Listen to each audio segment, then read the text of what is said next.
Y estoy consciente de que en la República Dominicana hay una industria del chantaje. Ahora, cuando usted se quita el traje de fiscal y pasa a ser una vocera directa de lo que pudiera ser en el futuro, cercenar la libertad de expresión, usted va a tener graves problemas. Hay una industria del chantaje. Y pero todo el no mundo sabe. Pero cómo se ha desarrollado la industria de ese chantaje y quiénes han aupado esa industria del chantaje. Todos estos casos que estamos viendo en la actualidad salen de un mismo partido, de la guerra interna que se están haciendo dentro del PRM. Farideh Raful lo acaba de confirmar, donde ella dice que internamente hay quienes se han prestado para hacerle daño. Entonces esa industria del chantaje, yo me voy más allá, se ha comentado, y esto es bueno que la fiscal lo investigue porque es muy bueno hablar de extorsión y de chantaje, pero tiene elementos importantes. Se habla de que se repartieron 10 millones de pesos para difamar a Farideh Raful. No se trata de alar las cosas por los moños, sino de lo que subyace en la persecución. Cuando ella dice, por ejemplo, se acabó el relajo en las redes sociales y en la prensa tradicional no se dicen cosas, no tiene un principio de objetividad, no es solamente por las redes sociales que se dicen ese tipo de cosas. Entonces la prensa de aquí, y si se va a fiscalizar la mentira, aquí hay comunicaciones oficiales y demás donde se dicen cosas que no son ciertas, para que tú veas cómo son las cosas de la vida. Por un comentario simple que yo hice de una comunicadora que tuvo una situación cuando yo hacía entretenimiento, a ella no le gustó. Ella estaba con uno del Licán que después cayó preso porque tenía unos kilos. Ella le dijo a él, acompañado de otra presentadora que escuchó, mira, a ese hay que darle unos palos, le dijo, acompañado del marido ahí. Señores, y recibimos con un fuerte aplauso a un amigo y hermano, José Peguero. Señores, José Peguero es un gran hermano de esta plataforma. Nos apoyó siempre cuando le dijimos los primeros pasos que íbamos a hacer. Claro. Tira para adelante, Linares. Y ese grupo, cuando les mencioné, me dijo, echa para adelante que ustedes son buenos. Y lo tenemos aquí. Vamos a compartir una serie de... Esto no es una entrevista, esto es un conversatorio entre hermanos, con un amigo del alma. Y de verdad que, José Peguero, qué gusto traerte por aquí a compartir contigo. Gracias, hermano querido. Gracias a esta audiencia que prestigia lo que es el internet, YouTube y todo lo que tiene que ver los medios de comunicación de la República Dominicana. Déjame decirte que estudié con esta joven. Estudiamos juntos en la Católica de Santo Domingo y de verdad que es una gran estudiante. A veces tenía que apoyarme en ella para hacer algunas cosas. Wow.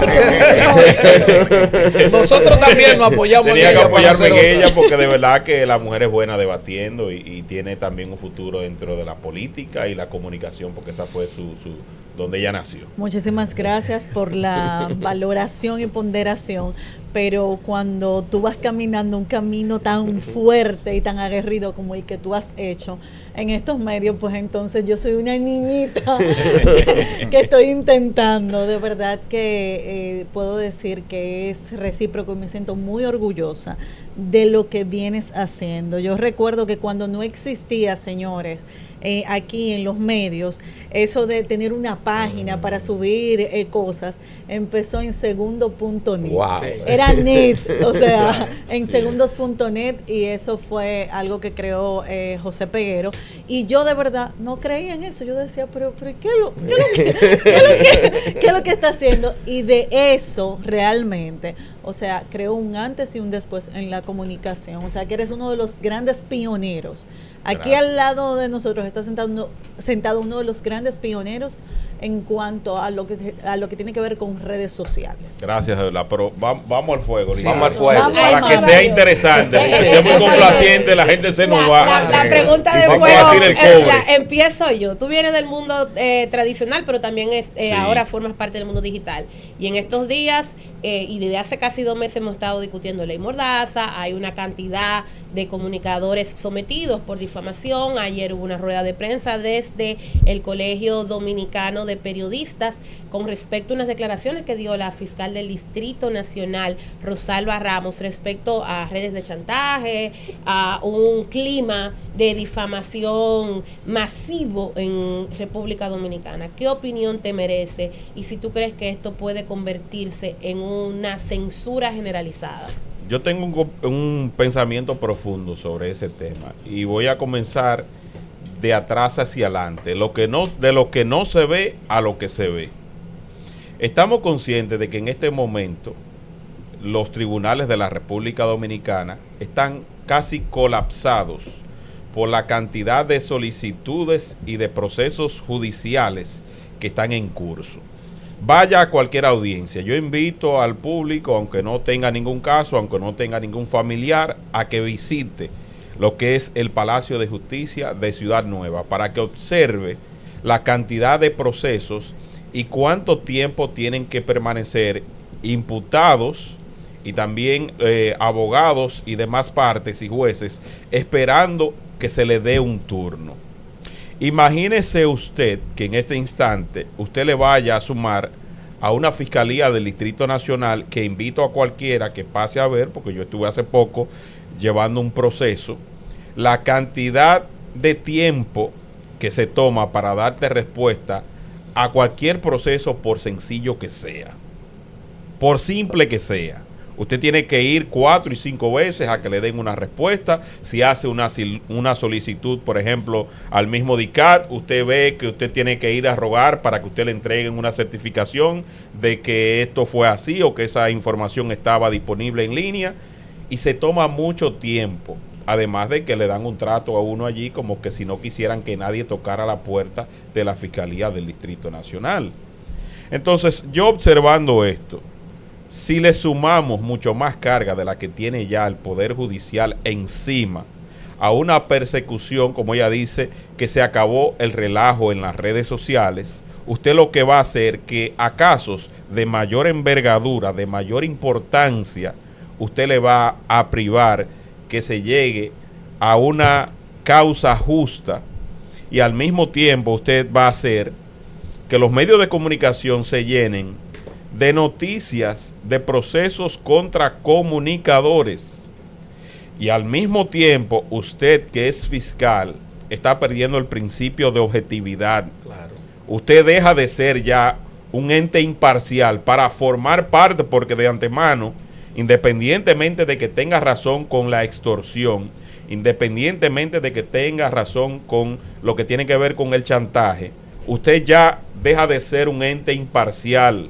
Cualquier denuncia que le llegue de ahora en adelante, como usted asumió una causa, usted la va a asumir como buena y válida, y usted no va a utilizar el protocolo de investigación que tiene que hacer, sino que ya de antemano está viciada en ese sentido. Entonces yo entiendo y no comparto bajo ninguna circunstancia, ya que nunca he sido sometido ni por extorsión, ni por chantaje, ni apoyo ninguna modalidad donde se inmiscuyan en asuntos personales de nadie de la vida pública. Yo no comparto absolutamente nada de eso, ni comparto tampoco el ejercicio de cobrar antes o después para eliminar o para no publicar una información.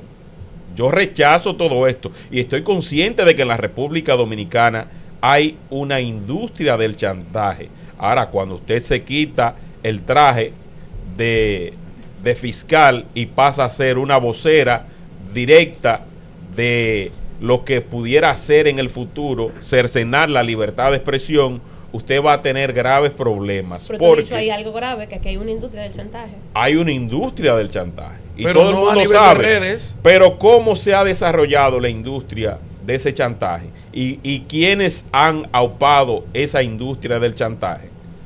Todos estos casos que estamos viendo en la actualidad salen de un mismo partido, de la guerra interna que se están haciendo dentro del PRM. Gente, funcionarios, bueno, ya Farideh lo acaba de confirmar. Farideh Raful lo acaba de confirmar, donde ella dice que internamente hay quienes se han prestado para hacerle daño. Entonces, esa industria del chantaje, yo me voy más allá, se ha comentado, y esto es bueno que la fiscal lo investigue, porque es muy bueno hablar de extorsión y de chantaje, pero tiene elementos importantes. Se habla de que se repartieron 10 millones de pesos para difamar a Farideh Raful. ¿Quién repartió ese dinero y cómo se repartió ese dinero? Porque ¿quiénes recibieron ese dinero? Claro. Y aquí hubo una persona, Peguero, fuera del aire, que nos dijo a todos aquí quién inició el rumor de la hija de Milagro Germán. Entonces, y fue dentro del propio PRM también. Ahí donde estás tú sentado, estaba esa persona que nos lo dijo, estábamos aquí toditos. Entonces, si se quiere investigar, vayamos al meollo del asunto. Domingo Páez llegó a asegurar que Ángel Martínez recibía partidas mensuales de precandidatos internos del PRM, quienes le pagaban a Ángel Martínez, si es que le pagaban, para difamar a otros compañeros de su propio partido. Ahora que tienen el teléfono de Ángel Martínez, pueden darse cuenta directamente cuáles eran los que financiaban campañas. ¿Usted quiere llegar al meollo del asunto? Usted tiene la oportunidad a través de Ángel Martínez de llegar a muchas cosas en caso de que sean verdad, porque todo esto no ha sido comprobado por un juez.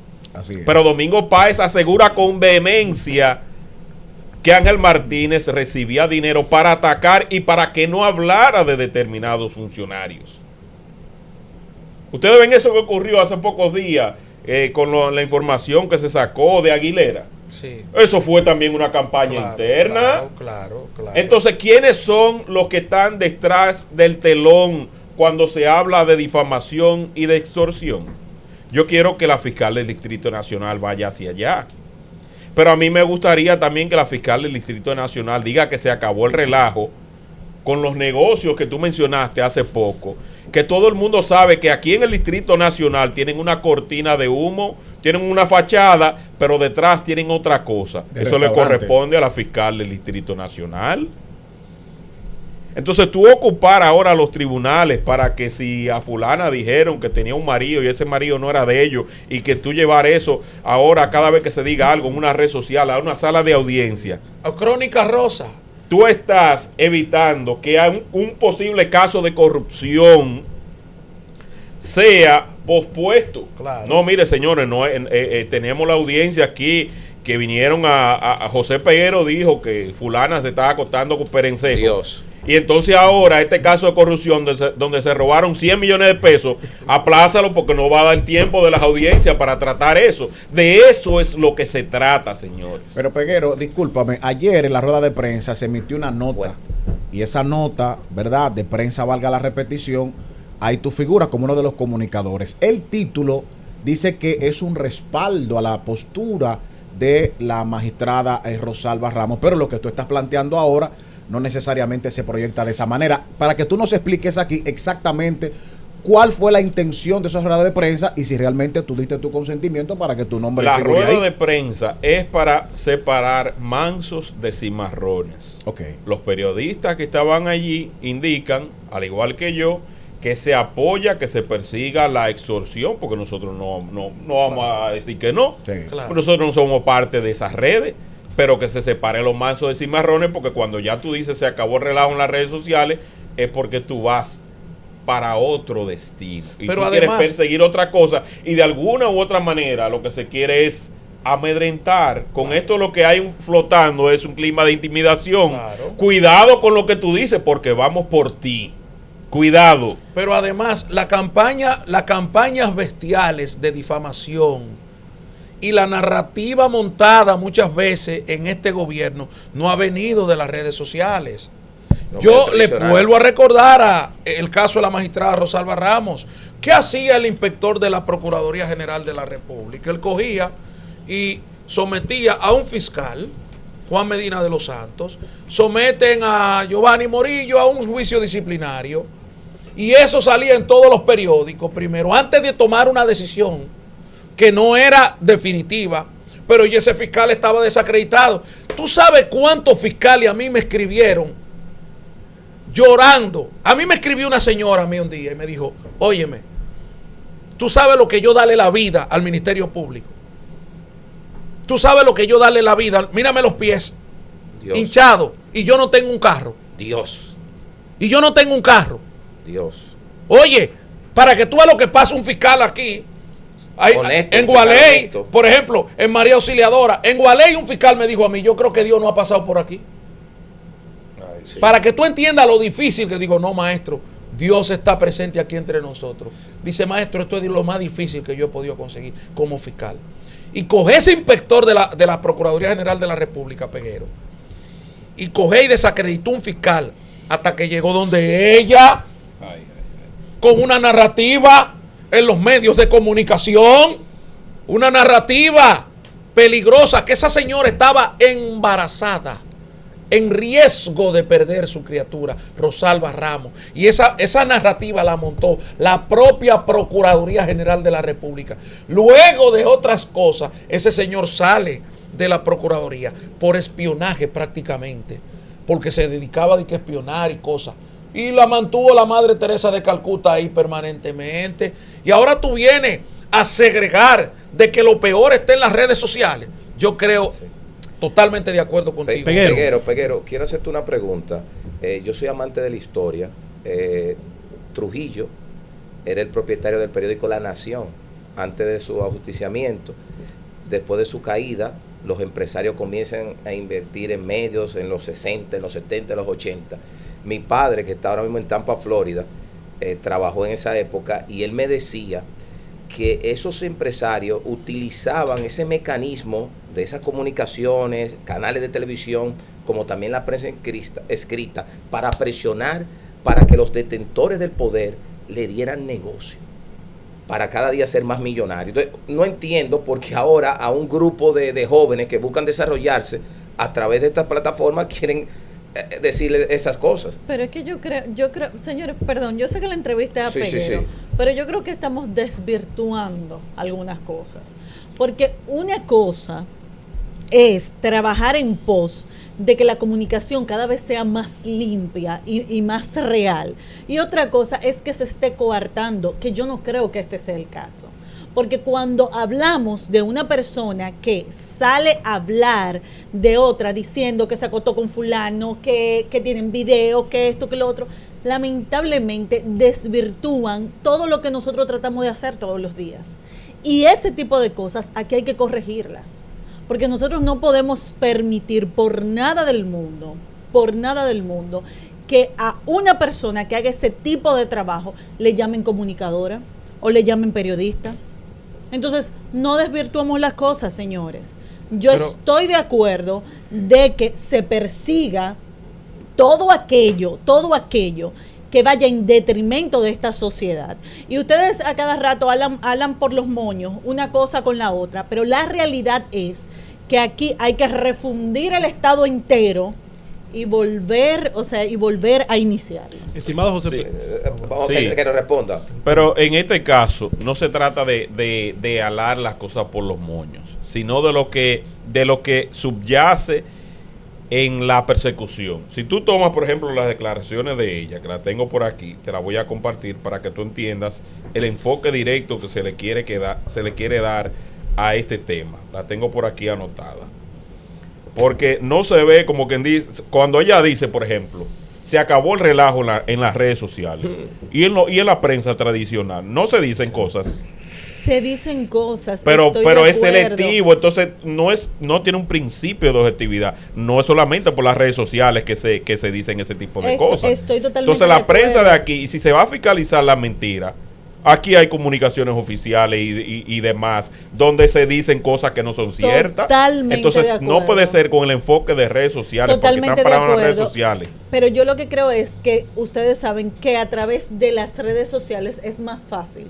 Y ustedes lo saben, señores, no tapemos. Y a través de los medios tradicionales también. Es mucho más fácil coger y subir cierto tipo de... Pero también en los medios tradicionales. Lo que subió Ángel Martínez. Pero está bien, olvídate de Ángel Martínez. Olvídate de Ángel Martínez. Pero, oye, pero bien, espérate. ¿Fue a través de las redes? Pero está bien, esos son dos casos. Ángel Martínez y la Torita. Háblame del dueño de un medio de comunicación que tenga una empresa de construcción. Que le venda varilla. Y que tenga 30, 40 emisoras. Y que tenga un periódico de circulación nacional. Y que se dedique a manipular perversamente. Y a tergiversar en la mente. Y a lavarle el cerebro a la población dominicana con cosas que quiere filtrar el gobierno. Eso es manipulación. Eso es perversidad en los medios de comunicación. Al igual que otro que tenga la mayoría de emisoras. Y que tenga un medio de comunicación activo. Y que también sea contratista. Me va a criticar Ángel Martínez que le pide 100 mil pesos, 50 mil pesitos, 30 mil pesitos, 80 mil pesitos a una gente. O a la hija de la Torre que dijo que esta se acuesta con aquella, que aquello. Y el dinero que se roban aquí con las obras públicas de este país. El dineral que le roban a este país en educación, en salud, en vivienda, en educación y en empleo. Y ese dineral no es peor que un chantajista de quinta categoría. La entrevista a Peguero. Ahora la entrevista a Peguero. Pero no tan solo eso. Voy a permitir ahora que tú entres. No tan solo eso, sino que aquí hay medios de comunicación que crean la crisis y ahí mismo tienen un equipo por debajo de relaciones públicas para ganarse todos los cuartos del Estado. Entonces, vamos a tratar las cosas en su justa dimensión y no nos vayamos con el amague, que el que juega baloncesto lo sabe. Tú no te puedes ir con el amague, lo que se persigue es otra cosa. Lo que se persigue es, de alguna u otra manera, ella misma buscando silenciar esas voces. O sea, que haga lo que tenga que hacer con los extorsionadores, que lo meta preso, que le apliquen a todo que extorsione y tenga evidencia. Exacto. Que lo metan preso. De las redes, de los todo lo que indique la ley, aplíquele lo que indique la ley, pero no esté haciendo un festín diciendo, amenazando las redes sociales. Estimado Peguero, con todo esto que señala, siguiendo esa misma línea de tus palabras, con este lío que hay del poder, las redes sociales, los tradicionales, las extorsiones, toda esa vaina que están pasando. Sí. ¿Cómo tú evalúas? Es decir, ¿cómo tú ves qué tan vulnerable es la libertad de expresión ahora mismo en República Dominicana y cuáles son sus principales amenazas? Las principales amenazas de la libertad de expresión subyacen en el control que se quiere aplicar a las redes sociales. Estados Unidos dijo, a través de Marco Rubio, que quienes no han desarrollado sus redes sociales no pueden aplicar censura a ellas. Quienes no han creado sus redes sociales no le pueden aplicar censura. Y quienes apliquen cualquier tipo de censura pueden incluso hasta perder, en última instancia, la visa o el credencial que le permita ingresar a los Estados Unidos, que es visto como un castigo. Entonces, el mismo gobierno que está instalado hoy en los Estados Unidos fue víctima de la censura en las redes sociales. Y ellos no apoyan la censura en las redes sociales. Ellos dejan que las redes sean libres y el que cometa un delito, pues se somete a la justicia. Pero las redes tienen que ser libres. Y ante la ausencia, porque fíjense que no se ha vuelto a hablar más de la ley Mordaza. No. Entonces, ante la ausencia de la ley Mordaza, por el rayazo que dio Marco Rubio, lo que le queda es la vía institucional. Entonces vamos a utilizar la justicia que es independiente para que se encargue de meter el miedo en ese instante y se frene cualquiera que pretenda decir algo a través de esos medios de comunicación. Pero fíjense que Estados Unidos está muy pendiente de lo que está pasando en la República Dominicana y en muchas cosas baila muy pegado con este gobierno. Pero no crean ustedes que está bailando pegado con el tema de la libertad de expresión, porque los que no han desarrollado redes sociales, que tienen su propio código de conducta, de filtración de contenido y demás, los que no han desarrollado redes sociales no pueden estar censurando redes sociales. Así es. Entonces, ¿cuál solución tú le ves para aquellos, sin importar si viene del mundo digital o del tradicional?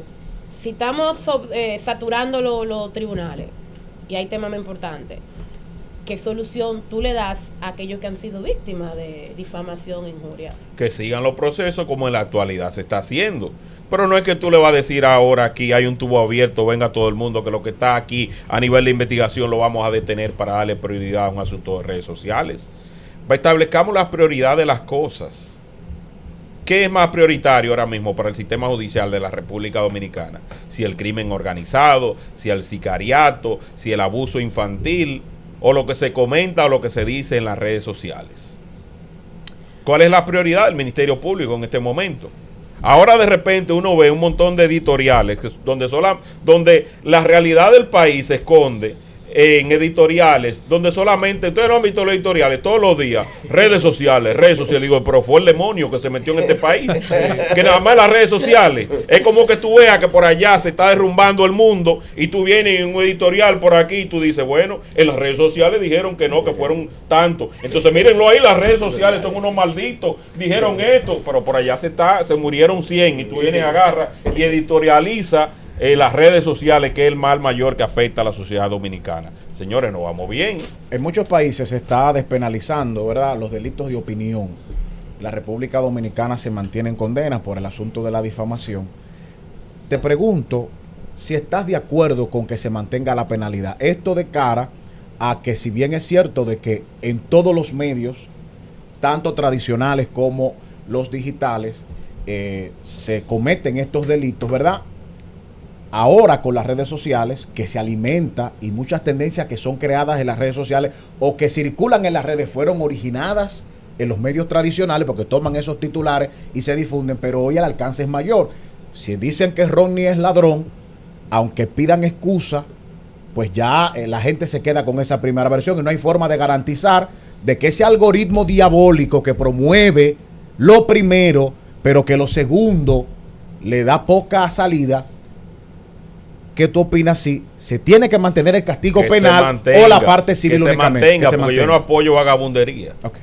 Yo soy dentro de este esquema, soy de los que mejor manejo tiene, pero yo soy favorable a la libertad de expresión. Ahora, rastrería yo no la apoyo. Sí. Que se mantenga, que el que tenga que coger su vuelta por eso y tenga que ir a dar 100,000 viajes a la Procuraduría, sí, que la dé, y que si le tiene que hacer prisión, que la haga, porque aquí también se dicta, por ejemplo, prisión suspendida. Si se tiene que mantener, que se mantenga. Porque usted tiene que atenerse a las consecuencias de lo que usted dice y cómo usted lo dice y de la manera que lo dice. Yo estoy de acuerdo que se mantenga. ¿Por qué? Porque si ahora mismo estamos teniendo también esta situación de la cual yo soy crítico, si dejamos las puertas abiertas y le quitamos el susto que le puede dar a cualquiera por difamar, pues entonces el caos va a ser mayor. Sí. Y el negocio. Y el negocio estimado también. Peguero, combinas un formato de periodismo de opinión con entrevistas. Eso es lo que he podido ver. Me parece que, si mal no recuerdo, que te sentías desconectado del periodismo tradicional en cierta manera, si mal no recuerdo. Entonces yo te pregunto, ¿qué te llevó a dejar ese camino y apostar por un modelo totalmente digital? Bueno, fíjate, yo fui durante muy poco tiempo, estuve trabajando en el periódico El Caribe, más bien era una especie de pasantía con una maestra nuestra, no sé si tú la recuerdas, que se llamaba Itania María. La experiencia en el periódico me gustó muchísimo y fue una base fundamental. También estuve en Noticias SIN. Sí. Laboré también con Pamela Suet, llegué a trabajar en la radio en la tarde, en Neón. Y en fin, o sea, me gusta mucho la radio, porque la radio conecta mucho, la radio llega muy lejos, y cuando es interactiva es mucho mayor porque tú tienes el calor del público. Ganaste el Premio Nacional de Periodismo. Gané el Premio Nacional de Periodismo. Fíjate, lo que pasa es que yo nací siendo digital, para mí es mejor. Y gracias a plataformas como lo es YouTube y como lo es Google con su marca AdSense, yo tuve una libertad muy buena y esa libertad me permitió crecer. Y es por ello que me gusta la prensa digital. No descarto en cualquier momento en un proyecto interesante dar el paso de nuevo a lo tradicional. En Noticias SIN hice durante casi 5 años un segmento de tecnología. Me fue muy bien, me gustó muchísimo. Fernando Jazún, le agradezco la oportunidad, a la misma Alicia Ortega. Y fue una gran escuela para mí. Me gustan mucho los medios tradicionales, solo que en la parte digital puedo manejar mucho más mi tiempo y tengo menos ataduras. Es simplemente eso. Pero los medios tradicionales, yo no soy de los que detracta. Los medios tradicionales tienen su peso, tienen su alcance, tienen su historia y me gusta mucho la prensa. Con la venia de mi compañero, para que no se pierda el sentido y concluir ahí, me gustaría saber de todas esas historias que has tenido en tu programa, que has cubierto, ¿cuál ha sido la que más te ha impactado de manera personal?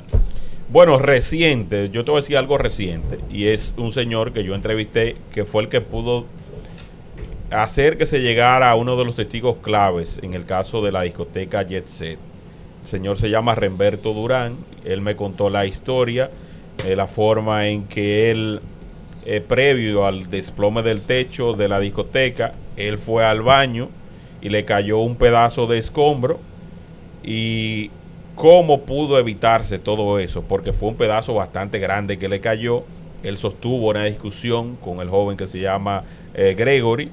Y Gregory alegadamente, porque yo no estaba ahí, lo que ellos dicen, le propuso a la administradora de la discoteca que suspendieran ya la actividad, y ella dijo que no, que eso, el que estaba autorizado era el mismo Antonio Payá. Hablamos de la hermana de Antonio Payá. Ajá, entonces, ese testimonio sirvió para que Gregory tuviera que acercarse directamente al Ministerio Público a ofrecer su versión de los hechos, lo cual la justicia deberá corroborar, pero fue un testimonio clave, y es un testimonio clave dentro del caso para la judicialización en ese sentido, y es uno de los trabajos recientes. Pero yo he hecho mucho trabajo importante, porque a veces no me acuerdo. Pero una vez a mí me andaba buscando para darme una salsa, como dicen popularmente, porque nosotros destapamos un negocio que tenían en las bebidas en la cárcel de Najayo, de las bebidas premium, cuando estaban los vinculados a la red de Figueroa Agosto. Sí. Y publicamos como 4 o 5 fotografías de ese negocio. Y entonces, a raíz de la difusión de eso, el director de prisiones fue suspendido, fue cambiado, y temporalmente se le desbarató el negocio de esas bebidas VIP, y durante un tiempo sí tuve que cuidarme. ¿Te sucedió mucho eso, que te persigan o te quieran censurar? Una vez por un comentario, para que tú veas cómo son las cosas de la vida, por un comentario simple que yo hice de una comunicadora que tuvo una situación cuando yo hacía entretenimiento, a ella no le gustó, y ella estaba con uno que estaba en el DICRIN, que después cayó preso, o donde estaba el asunto de los que buscaban la droga, ¿cómo era que se llamaba la policía? El DICAN. El DICAN. Ella estaba con uno del DICAN que después cayó preso porque tenía unos kilos. Entonces ella de aquí nadie se va sin le dijo, nombres de ella le dijo a él, acompañado de otra presentadora que escuchó, me dice, mira, cualquiera le da unos palos, a ese hay que darle unos palos, le dijo, acompañado del marido ahí, del que estaba en la DICAN. Sí. Y entonces a ese hay que darle unos palos, le dijo. Entonces ahí la otra compañera que estaba con ella, porque un grupito, entonces ella me dijo, mira, cuídate que fácilmente te van a dar unos palos a la calle. ¿Qué opinión? Dios te libre. Dios te libre. Ay, mamá. ¿Qué opinión te merece esta revolución porque señores, nosotros somos un país eminentemente de pelota y de política, y tenemos que ir a la política? ¿Qué opinión te merece esta revolución que tiene el Partido Revolucionario Moderno, con todos estos aspirantes a candidatos, porque ni siquiera se puede decir precandidatos? Sí, los presidenciables. Y también me gustaría escuchar tu opinión, porque este tema tuyo lo hablamos hace mucho tiempo, y me gustaría escuchar tu opinión del cambio del presidente Luis Abinader al día de hoy. Lo primero es de los precandidatos. Hámelo al revés. Lo primero es el cambio, porque lo hablamos hace mucho tiempo. Seguimos esperando muchos cambios. Pero ¿crees que dentro de su esquema ha podido llenar por lo menos el 50% del cometido? Hay muchas cosas que realmente se quedan en el tintero, como dicen. Muchas cosas que pudieron hacerse y que yo creo que no va a dar el tiempo para que se profundice el cambio que se prometió.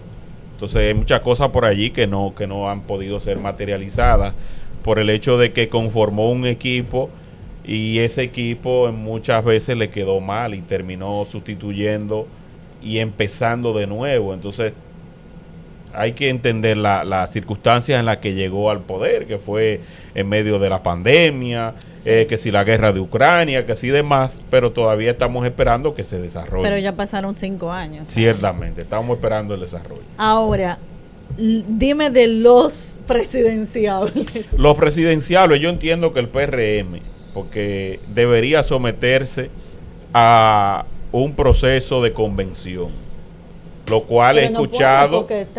No, pero cuando corresponda. Lo que yo he escuchado es, y Linares ojalá me corrija, es que se quiere manejar de nuevo el asunto de las encuestas. Eso puede ser peligroso y horroroso para ese partido, porque puede fomentar la división.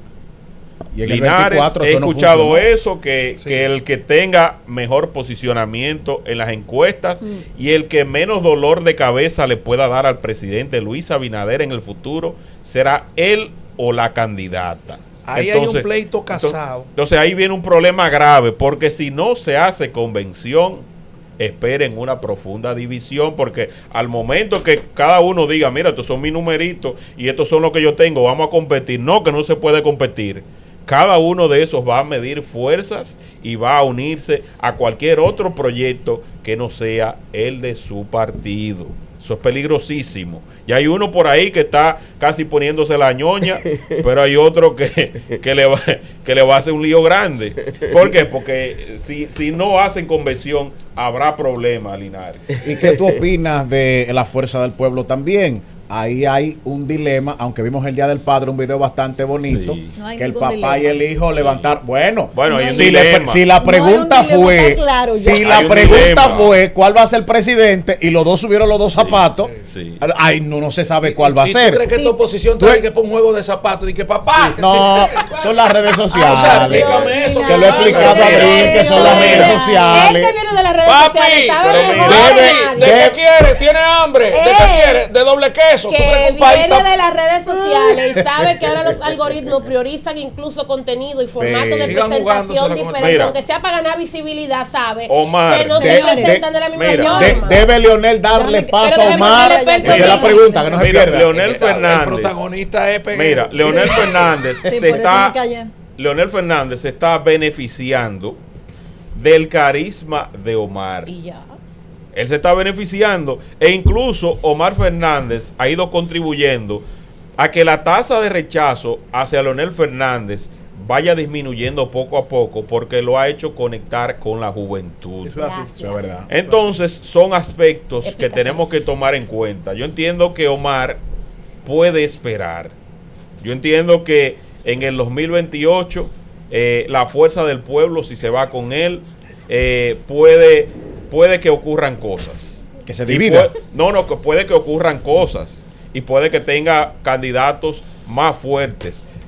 La fuerza del pueblo va a apostar a la experiencia con Leonel Fernández. Norisbel. De ahí no cabe duda de que será Leonel Dígame, Fernández señor. Toma, que yo el- soy un caballero. el candidato. Este es mi pañuelo para que comience a... La lloradita, la lloradita. No hay Este duda. Linares, tú no No hay pareces ni duda. millennial, ni X, ni Mira, Z. no hay- Porque cualquier millennial X o Z sabe que las redes Dame un funcionan segundo, así. dame un segundo, Tú Peguero. ves, mira, nada más hay que Dame un mencionarle. segundo, Oye, Peguero. fue caballero. Mira, te lo puedo devolver porque yo no tengo nada por qué llorar. Ella está si pujando algo, más. Está pujando si más. algo ha demostrado Peguero mi lo mandó para el partido, la 32. fuerza del pueblo, diablo. es Es así. precisamente que dentro, Ay, ay, sea ay. el papá o sea el hijo, Ay, nosotros o el seremos Espíritu gobierno en el Santo. 2028 y tú tendrás que hablar conmigo. Gracias. Leonel Fernández va a hacer Lo va a hacer emplazó. todo su esfuerzo por tirar el último suspiro, porque él sabe que ya no habrá otra oportunidad. Entonces Omar está joven y le tocará esperar, porque al León no hay quien le arrebate. ¿Crees tú? No hay quien le arrebate ¿Crees tú, su Peguero, partido. que Omar ha hecho un buen trabajo como senador del distrito? Yo entiendo que él sí está haciendo un buen trabajo como senador del Distrito Nacional. Ha hecho interesantes propuestas. Le ha dado un buen uso a lo que tiene que ver con el barrilito. No ha hecho creer que no lo va a usar y después termina usándolo de manera discrecional, sino que todos los meses él busca una causa para que esto sea efectivo, para que esto sea dado. Lo vi tan valiente. Omar se tiene que poner claro con el asunto migratorio. Ay. Lo vi ambivalente y eso le puede ocasionar Sacar- ciertos problemas. pasar factura. Usted se pone claro. Si es sí, es sí, y si no, es no. ¿No te gustó Entonces, su propuesta de los permisos temporales de trabajo? Él dice que eso está en la ley, que no se lo inventó él. Bueno, si se lo dan en Haití con una visa de trabajo, como lo establece la ley, ellos pueden venir con un visado de trabajo. Es que eso es justamente Entonces, lo que él estaba claro. planteando. Mira qué es lo que pasa. Ese es el detalle. Déjame, él estaba planteando, porque está en la ley, y él planteaba que lo que no era regularizar a los que están aquí. No, esas no fueron sus palabras. Esas no fueron sus palabras. Lo que pasa es que se tergiversó. Lo que él decía es que nosotros necesitamos, mientras se mecanizan y se buscan otros mecanismos para poder hacer un trabajo eficiente, se necesita de la mano de obra haitiana. Entonces, que la mejor manera era coger y las personas que estuvieran en su país tratar de buscarle permisos temporales para que pudieran venir a trabajar por X tiempo y después que terminaran, entonces volvieran a su país. Deja de reírte de mí. Bueno, está bien, ella lo está arreglando. Estamos gozando todo. O lo que ella lo está arreglando, pero ¿cómo fue, ella lo está arreglando. Ella como arreglista. Ella como arreglista le gana a Manuel Tejada. Como arreglista le gana a Manuel Tejada. Yo te dije a ti, tuviste cómo me entró de una vez y me sentenció. Cuando ganemos, tú me vas a buscar. Pero mira, él tiene que ponerse claro en ese sentido. Tiene que ponerse claro. No, Omar no puede ser tibio. Tiene que ponerse claro en ese sentido y tiene que saber las cartas que va a jugar con el asunto migratorio, porque aquí todo el mundo habla de ese tema. Pero ¿por qué no hace como hizo Italia? Que dijo, mira, yo necesito 500,000 personas que vengan del exterior, pero tienen que saber el idioma, tienen que ajustarse a nuestra cultura y necesitamos personas con este criterio que vengan, no solamente haitianos, porque aquí cada vez que se piensa en la mano de obra, se piensa en la mano de obra haitiana, porque es la que quiere la clase empresarial de la República Dominicana para violarle sus derechos, para tratarlos como esclavos disfrazados de humanidad. Entonces prefieren que vengan así para dejarnos el pasivo de lo que representa una vez ellos lo desechan. Una carga para el sistema de salud, una carga para la educación, pero no hablan de decir, miren señores, vamos a aprovechar esto para mejorar las condiciones de trabajo de la República Dominicana y que el salario mínimo promedio se eleve a tanto y que seamos competitivos como país. Y que el dominicano se interese por trabajar también en esos explotarlos. José Peguero, 4 polos turísticos, pudiéramos decir 3, pero 3 polos turísticos cuentan con la presencia haitiana. A mí me preocupan 2. No tanto Punta Cana, Cap Cana, el este, no me preocupa porque eso es una mano de obra que, aunque los empresarios la utilizan para ahorrarse muchísimos millones de pesos y de dólares, está ahí presente.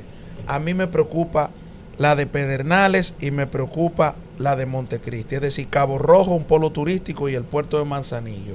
¿Qué opinión te merece que en los 2 puntos estratégicos de la República Dominicana la amenaza de las bandas estén presentes allí? ¿Tú crees que el Estado ha hecho lo correcto con invertir en esa zona?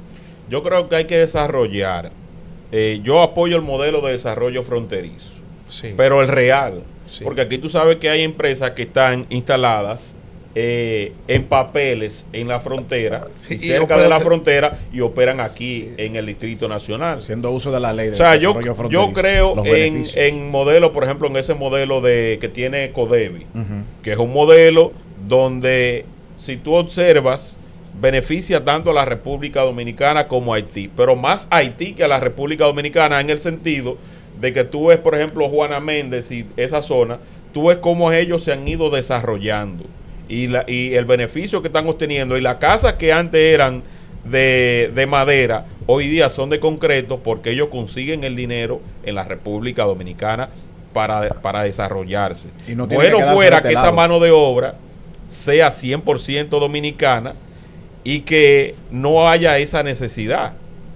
Yo apoyo la mano de obra dominicana. Ahora, ¿dónde están los dominicanos trabajando? La mayoría de los dominicanos que trabajan en construcción están en la ciudad de los Estados Unidos por una cuestión de beneficio económico, porque cuando aquí te pagan a 2,000 o 3,000 pesos el día, allá fácilmente tú te ganas más de 100 o 200 dólares el día en la construcción. Entonces, si hacemos competitiva la construcción y buscamos la manera de que esos mismos proyectos turísticos que dejan miles de millones de pesos se dignifique con un asunto de sueldo, no será necesaria esa mano de obra, sino que el dominicano puede regresar a su país. E incluso cuando el otro día se estaba haciendo la intervención que se hizo en el este de la República Dominicana, muchos trabajadores dominicanos encontraron trabajo porque se dio prioridad al trabajador dominicano, porque hay trabajadores que quieren desempeñarse.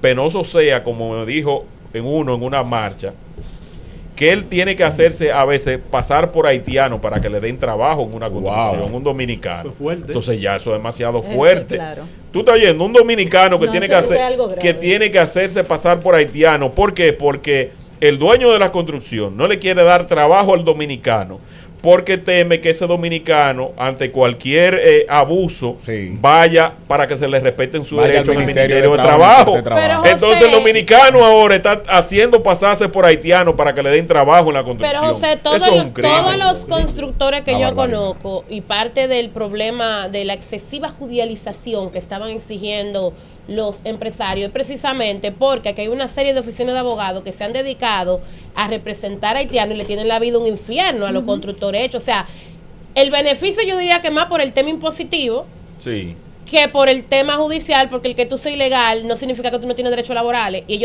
aquí hay una serie de constructores. Más, yo conozco constructores que ya no contratan haitianos porque lo tenían harto con la demanda, las oficinas de abogados. Entonces, el tema laboral no puede ser por la sencilla razón de que los derechos laborales, hasta de los indocumentados, aquí se respetan. Claro. Con excesivo celo, diría yo. Sí, tienes razón lo que tú estás diciendo. Y se llegaron a constituir mafias. Sí. En ese sentido, para hacer esa clase se inventaban incluso obreros. Es más, hasta con un día que tú le dieras trabajo, ya hacían creer que tenía ya un año contigo. Y buscaban testigos falsos para esos fines.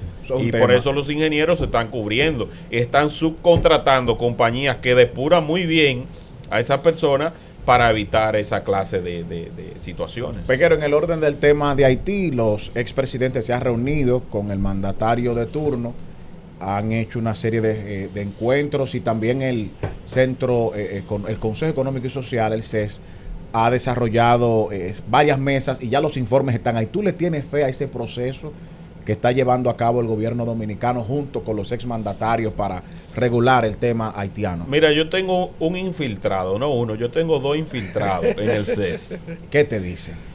Y me dicen que hay una posición de la clase política dominicana en pro del país en esta oportunidad, que la única corriente que está coqueteando con el empresariado es la corriente vinculada a Danilo Medina. ¿Qué? Pero que han coincidido Leonel Fernández y Luis Abinader e Hipólito Mejía en cuanto al orden se refiere.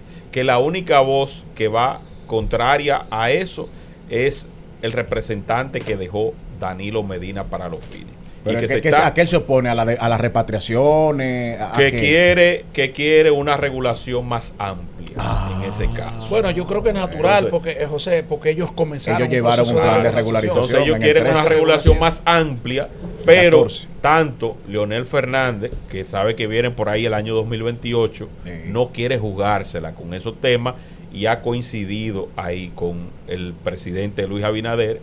E Hipólito Mejía, que muchos pensaban que iba a tener una posición más abierta, tampoco le quiere tronchar el camino a su niñita que viene por ahí gateando y que aspira también en el 2028.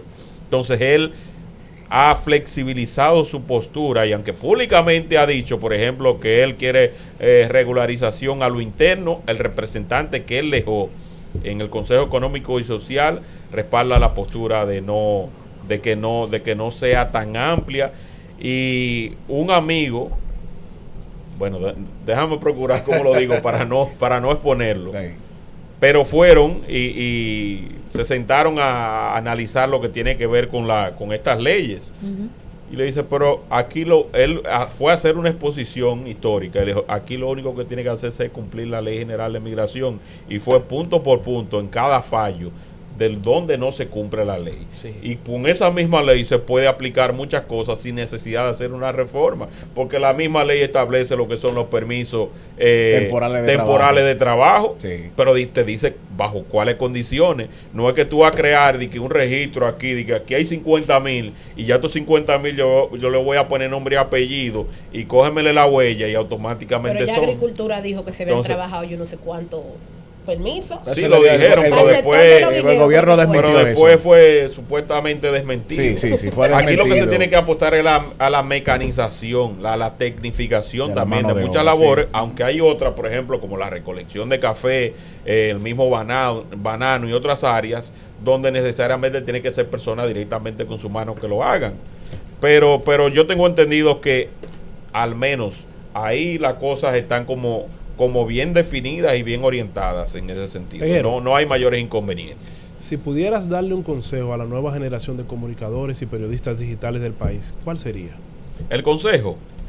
que sean auténticos, que traten de ser ellos, que aunque tengan alguna referencia a nivel periodístico, que traten de ser ellos, que no tomen como un molde, sino de que la opinión traten de que sea equilibrada, de que sea justo, de que depuren sus informaciones, de que puedan justamente corroborar que el dato que van a difundir es real, porque estamos en una era donde la inteligencia artificial tiene gran peso y donde se va a mentir y donde será cada vez más difícil llegar a la verdad, porque todo se está colocando de una manera que para distinguir entre lo que es real y lo que es falso se va a tener que tener una investigación especial y una formación especial.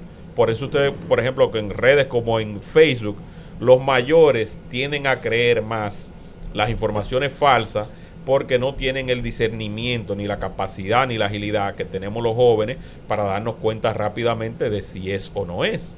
Entonces la juventud lo que tiene que procurar eso de contrastar y también de salir a la calle. Aunque yo tengo un estudio, cada cierto tiempo salgo a ver la realidad del pueblo, el sentir, qué te dice la gente cuando tú vas a un hospital, cuando tú vas a un colmado, a evaluar, por ejemplo, el tema de las construcciones de manera independiente. Usted va solamente observando las obras, usted se da cuenta si algo va bien o no va bien, de ser un veedor social, de no perder la conexión con el pueblo, de que usted le dé la mano al que la necesita, porque a veces con una simple publicación tú le transformas la vida a una persona con una ayuda que se canalizó vía tuya, con una carretera, un hoyo que tenía, que se había matado una cantidad importante. Por ahí tú puedes contribuir. Yo entiendo que el periodista no puede ser solo de estudio y de solamente de cámara y de eso. No, usted tiene que ir al lugar de los hechos, usted tiene que presentarse, y donde haya una manifestación, así usted no coincida con ella, vaya a escuchar lo que dicen los manifestantes, que por ahí usted va a darse cuenta de muchas realidades. Señores, dale las gracias al querido hermano José Peguero. Gracias. De verdad que ha sido una gran entrevista. Como dije al principio, José Peguero, que es un amigo de esta plataforma, amigo nuestro. Y de verdad, Peguero, agradecerte por haber estado aquí con nosotros. Y a ustedes, señores, agradecerle. Política.